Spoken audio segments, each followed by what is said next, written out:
여러분 안녕하십니까? 산업분석 강의를 맡게 된 윤환홍이라고 합니다.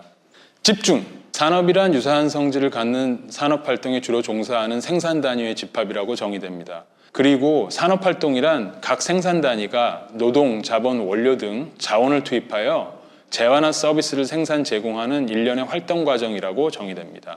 주식시장에서는 섹터라고 표현하기도 합니다. 그러면 이러한 산업 분류와 분석이 왜 유용한가에 대해서 말씀드리겠습니다. 첫째, 산업마다 경제 변수 변화에 대한 이해관계가 다릅니다. 이자율이나 물가, 소비, 투자 등 경제 변수의 변화 추세나 전망에 따라 산업별 효과가 다르게 나타나고 상대 주가 변동이 나타날 수가 있습니다. 예를 들어 물가 상승과 동반한 이자율 상승이 예상된다면 기술 및 성장 산업 내 기업들처럼 먼 미래 가치를 미리 반영하여 가치 평가가 높아진 주식들은 상대적으로 불리할 수가 있습니다. 이러한 기업들을 같은 산업 기업들로서 사전적으로 파악하고 있으면 이러한 변화 조짐이 나타나는 초기에 신속한 주식 매매를 실행함으로써 수익 최대화 또는 손실 최소화를 해낼 수도 있는 것입니다. 둘째, 산업 내 기업들 간에는 시간에 따른 실적 변화의 상관관계가 높습니다. 따라서 산업 분류 주식을 미리 숙지하고 있는 투자자라면 경제 환경의 유불리한 변화로 특정 기업의 실적 변화가 확인되고 그에 따라 주가 변동 조짐이 나타나기 시작하면 신속하게 분산된 주식 매매를 실행할 능력을 갖게 되는 것입니다.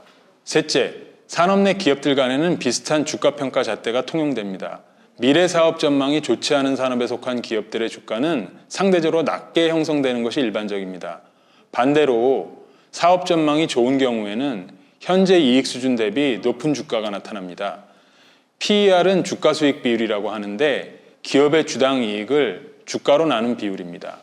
이 PER이 낮으면 투자자들의 기대가 낮다는 의미이고 PER이 높거나 적자임에도 불구하고 높은 주가가 나타나는 경우에는 투자자들의 기대가 높다는 의미입니다. 따라서 같은 산업 내 기업들은 비슷한 PER 수치가 나타나는 경우가 일반적입니다.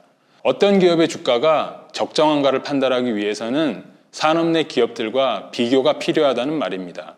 넷째, 산업 분석을 통해 타 산업과 차별화되는 고유 특성들을 이해할 수가 있습니다. 예를 들어 특정 기업의 부채 비율이 매우 높아 보일 때가 있습니다. 항공사들의 경우 항공권 매출을 담보로 부채 조달을 통해 고가의 항공기를 구입하는 경우가 많았습니다. 이에 따라 일반 기업이라면 매우 위험한 재무 비율이라고 판단되는 500% 이상의 부채 비율도 정상적으로 보았던 경우가 있습니다. 다음으로 산업 분류와 관련한 기타 이슈들에 대해서 좀 더 말씀드려 보겠습니다. 우선 산업 분류는 유동적일 수가 있습니다. 산업 분류의 유동적 특성을 잘 활용하면 투자 성과를 크게 높이거나 장기 투자에 예상치 못한 위험을 회피할 수도 있습니다. 고성장 기술 산업이 성숙화되면 유틸리티 산업으로 변화할 수도 있고 반대로 전통 산업이라고 고정관념을 갖고 있던 산업이 환경 변화와 신기술 도입으로 고성장 기술 사업으로 변신할 수도 있는 것입니다. 성장성만 믿고 장기 투자한다고 한 것이 예상외로 저조한 투자 성과로 나타나는 경우가 있습니다. 반면 그동안 인기 없던 산업에서 나타나는 새로운 혁신을 먼저 인지하고 낮은 가격에 주식을 선점하는 투자자의 경우 예상외로 큰 투자 수익을 얻을 수도 있는 것입니다. 다음으로는 같은 산업에 속한 기업이라 해도 회사마다 사업적 특성이 매우 다른 경우도 많습니다.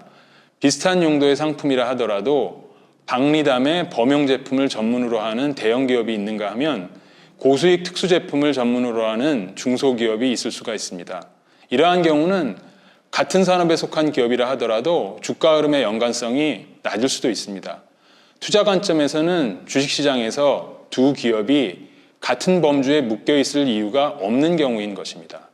다음으로 산업 분류는 ETF 투자와 연관성이 높습니다. ETF 또는 상장지수 펀드는 전체 주가지수나 산업지수에 포함된 주요 종목들을 편입하고 펀드화한 후에 이를 주식처럼 나누어서 주식시장에서 거래할 수 있게 해놓은 것입니다.